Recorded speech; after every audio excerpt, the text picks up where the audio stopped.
신앙의 행위는 하지만 열매가 없다면 우리 하나님은 굉장히 우리를 향하여 안타깝게 생각할 것입니다. 자, 오늘 본문의 말씀 우리에게 중요한 것은 뭐냐? 하나님께서 우리의 삶 속에 열매 맺는 것에 큰 관심을 갖고 있다. 그래서 요한복음 15장 2절에 이렇게 말합니다. 우리 한번 찾아봅시다. 요한복음 15장 2절 시작. 물은 내게 붙어 있어 열매를 맺지 아니하는 가지는 아버지께서 그것을 제거해 버리시고 무릇 열매를 맺는 가지는 더 열매를 맺게 하여 그것을 깨끗게 하느니라. 농부가 더 많은 열매를 맺기 위해서 나무 가지를 치는 거예요. 이 가지는 열매를 많이 맺겠다. 좀 좋지 않고 병들고 그냥 있는 것은 치버리는 거예요. 그렇죠? 같은 나무에 붙어 있지만 이게 농부의 심. 왜? 이 많은 열매를 맺기 위해서. 그 말에 열매를 맺지 아니한 가지는 제거해 버리겠지만 열매를 맺는 가지는 더 맺게 하기 위해서 정결케 해준다. 더 정결케 한다. 오늘 이 말씀은 우리의 삶 속에 우리를 하나님이 불러주실 때에 목적이 있는데 그 목적이 뭐냐? 열매 맺도록 우리를 불러주셨다. 그것은 얼마든지 나무에서 영양분을 다 가지해 주는 것처럼, 다시 말하면 나무가, 가지가 열매를 맺을 수 있도록 모든 공급을 나무가 주는 것처럼 우리를 창조하고 우리를 불러주실 때 열매 맺도록 이미 우리가 모든 것을 다 받고 있었습니다. 그런데 우리가 열매를 맺지 아니하면 아버지께서 그것을 제거해 버리시고 자, 오늘 고린도전서 3장 17절에 보면 만일 누구든지 하나님의 성전을 더럽히면 하나님께서 그 사람을 멸하시리라. 멸하신다는 거 제거한다 이 말이에요. 그러니까 요한복음 15장과 같은 명령이, 만일 하나님의 성전을 더럽힌다는 이 말은 원어에 보면 활동하지 아니하면, 호력이 없고 작동하지 아니하면, 다시 말하면 성전으로서 쓸모없게 한다면, 다시 말하면 성전으로서 목적대로 기능하지 아니한다면, 우리 하나님의 성전으로서 목적대로 기능하지 아니한다면 하나님께서 그를 멸하실 것이다. 제거할 것이다. 다시 말하면 요한복음 15장 2절에 열매를 맺지 아니하는 가지는 아버지께서 그것을 제거해버린다. 제거해버린다. 누가? 포도나무의 주인이 되신 분. 제거해버린다. 이 말은 어떻습니까? 제거한다는 그 말의 초점보다는 우리에게 관심은 주님께서 열매를 맺기를 원하신다 이 말이에요. 할렐루야. 우리의 삶의 모든 단계에서 열매를 맺기를 원하신다. 어린아이 수준이면 어린아이 수준, 어른이면 어른 수준, 우리의 삶의 모든 삶에서 열매를 원하는 것이 하나님의 바람이요, 하나님의 목적이요, 하나님의 소원이다. 그러면 그 열매를 맺기 위해서는 어떻게 해야 되는가? 오늘 요한복음 15장 5절에 이렇게 말합니다. 나는 포도나무요 너희는 가지니 그가 내 안에 내가 그 안에 거하면 사람이 열매를 많이 맺나니. 자, 그가 내 안에 내가 그 안에 거하면 사람은 많은 열매를 맺나니. 이것은 어떻습니까? 가지가 열매를 많이 맺기 위해서는 반드시 포도나무에 붙어 있어야 된다 이 말. 그런데 주님이 포도나무고 우리는 가지라고 그랬으니까 우리가 열매를 맺기 위해서는 어떻습니까? 주님께 붙어 있어야 된다. 다시 지속적으로 내가 주님을 의식하고 살아가야 된다. 자, 그리스도 안에 있으면 새로운 피조물이야. 우리는 예수를 믿을 때 이미 그리스도 안에 있어요. 그런데 그리스도 너희가 내 안에 거하고 내가 너희 안에 거하면 이렇게 말합니다. 이것은 무슨 말입니까? 15장 7절에 그것을 이렇게 말합니다. 15장 7절에 너희가 내 안에 거하고 내 말이 너희 안에 거하면, 예수님은 말씀이 육신이 되신 분이에요. 예수님이 내 안에 거한다는 말은 예수님의 말씀이 육신이 되신 분, 살아있는 말씀이신 분이 예수님이 거한다는 말은 말씀이 내 안에 거한다 이 말이에요. 말씀이 내 안에 거한다. 그래서 우리가 지속적으로 열매를 아름답게 맺기 위해서는 어떻습니까? 우리가 예수를 믿고 뿐만 아니라 예수님이 내 안에 있을 뿐만 아니라 그분의 말씀이 지속적으로 내 안에 가득하게 거해야 된다 이 말이. 할렐루야. 그래서 우리가 하나님의 말씀을 매일 묵상하고, 주님을 묵상한다는 것은 하나님의 말씀을 묵상한다는, 주님의 말씀, 말씀과 그분은 하나이기 때문에, 그래서 바로 그분을 묵상한다, 그분께 붙어있다 이 말은 주님의 말씀이 내 안에 거한다 이 말. 내 안에 거한다.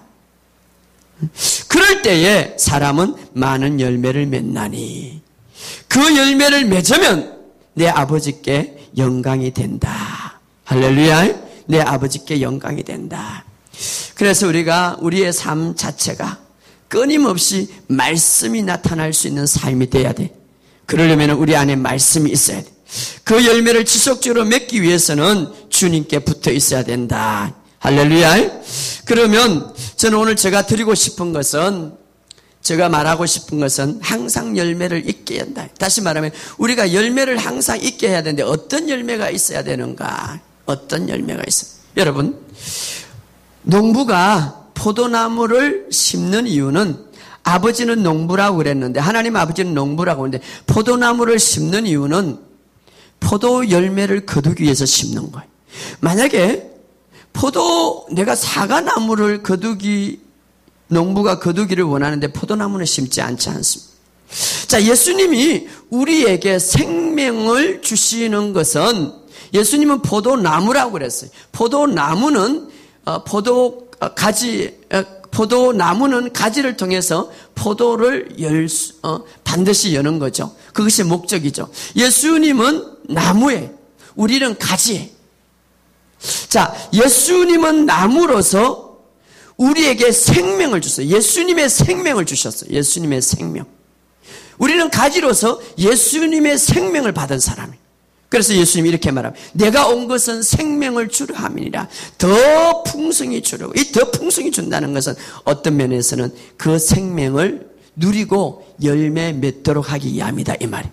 그래서 우리가 열매를 맺어야 할 가장 중요한 것은 뭡니까? 바로 예수님의 생명의 열매, 예수님의 생명의 열매, 하나님의 생명의 열매. 그래서 요한일서 5장 12절에 보면 아들이 있는 자에게는 생명이 있고 아들이 없는 자에게는 생명이 없느니라. 내가 너희에게 이것을 쓴 것은 너희로 하여금 생명이 있음을 알게 하려 내가 이것을 썼다고 말하고 있습니다. 그러므로 우리는 어떻습니까? 예수님께서 포도나무로서 예수님이 갖고 있는 그 생명, 우리가 이제 가지, 예수님께 붙어 있는 가지가 되었는데, 그 가지는 어떤 가지입니까? 우리는 독특한 하나님의 생명을 갖고 있는 사람. 너희에게 영생을 주려 함이라 이 말은 너희에게 생명을 주려 함이라 이 말. 그래서 예수님의 생명을 받았어요. 그렇다면 예수님의 가지로서 맺어야 할 열매는 뭔가요? 바로 예수님의 생명이죠. 다시 말해 이 생명을 다른 사람들에게 증거할 때에, 이 생명을 다른 사람들에게 소개하고 그 생명을 갖게 할 때 열매를 맺게 되는 거예요. 할렐루야. 열매를 맺게. 그래서 빌립보서 1장 11절에 보면 예수 그리스도로 말미암아 의의 열매로 가득하게 하여. 의의 열매. 의의 열매가 뭡니까? 의. 인간이 아무리 착한 일을 해도 어렵지 못하는 거예요. 예수의 생명이 들어갈 때 의가 되는 거예요. 할렐루야. 너희가 예수를 통하여서 의의 열매가 가득하기 위하여, 우리가 예수를 통하여서 생명을 받았다면 이 생명을 다른 사람들에게 나눠줌으로, 그들이 예수의 생명을 받음으로 그 예수의 생명은 죄가 없고 그 예수의 생명은 의로 가득하기 때문에 의의 열매를 맺게 하기 위해서, 할렐루야, 의의 열매가 가득하여 하나님의 영광과 찬송이 되기를 원하노라. 우리가 하나님의 영광과 찬송이 되기 위해서는 의의 생명, 의의 열매로 가득해야 된다 이 말이에요.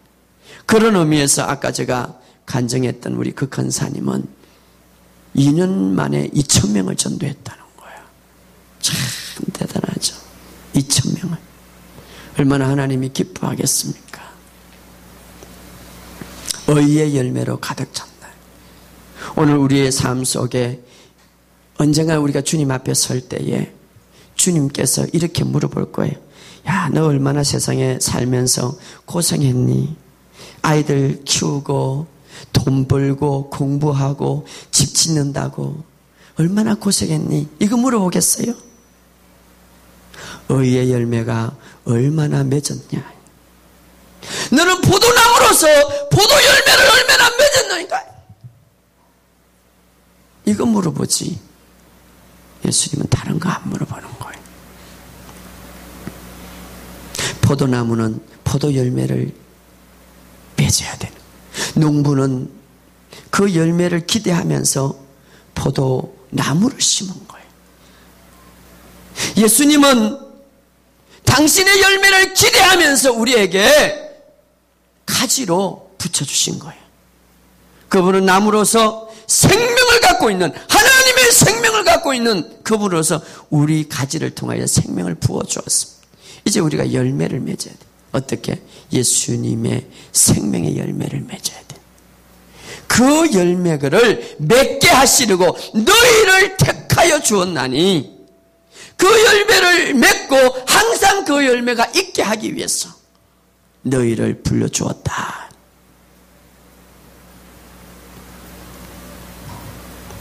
오늘 우리에게 이런 열매가 가득하기를 주의 이름으로 축복합니다.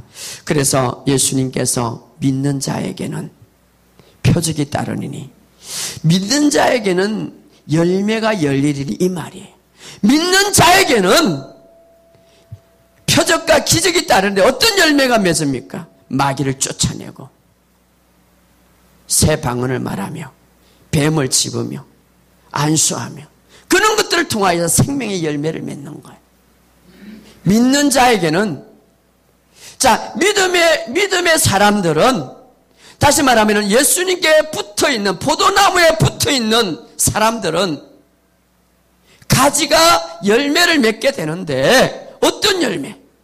귀신을 쫓아내고 방언을 말하며 뱀을 집으며 모든 질병을 치료하며 안수하며 그런 열매를 맺게 되어 하나님께 영광이 되고 모든 사람들에게 새 생명을 증거하게 될 것이다. 그래서 마태복음 7장 20절에 보면 열매로 그들을 알리라. 열매로 그들을 알리라. 그런 열매를 맺게 되면 그들은 진짜 믿음의 사람이요, 진짜 어떻습니까? 포도나무에 붙어있는 사람들이다, 이 말이에요. 예수님의 포도나무에 열매로 그들을 알지니라. 어떻게 합니까? 믿는 자에게는 표적이 따르니, 표적, 그런 열매가 있다. 열매들 맺음으로써 그를 알게 된다, 이 말이에요. 아, 그가 붙어있는 나무다. 그가 붙어있는 나무는 바로 포도나무다. 왜? 그것을 또 예수님이 포도나무이기 때문에, 예, 그것을 비유하고 있죠. 신성한 생명의 열매들. 그러므로 그들은 그 열매를 알지니라. 오늘 우리의 삶 속에 이제 우리가 상반기를 보내고 이제 하반기를 들어가는데 얼마나 우리의 삶 속에 이런 열매들이 맺혔는가를 우리가 한번 나를 불러주신 목적이 있다. 모든 삶에는 목적이 있다. 우리를 불러주시고, 그래서 주님께서 이 열매를 맺기 위해서 우리에게 대명령을 하셨습니다. 마태복음 28장 18절에서 19절 우리 한번 찾아봅시다. 잘 알겠지만 마태복음